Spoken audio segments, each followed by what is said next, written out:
সাহাবীরা আতরে বানাই ওই নবীজিরে ঘাম। উস্তুনে হান্নানা একটা খেজুরি গাছের নাম, যাকে ধরে খুতবা দিতেন রাসূল আকরাম, যাকে ধরে খুতবা দিতেন রাসূল আকরাম।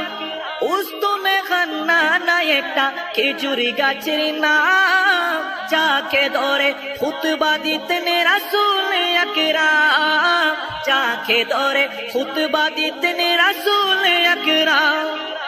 গাছটা নবীর বিরহে কান্দিতে রহে, নবীর বিরহে কান্দিতে রহে। হত বাকি হইলেন যত সাহাবা কেরাম, হত বাকি হইলেন যত সাহাবা কেরাম। রহমতে আলম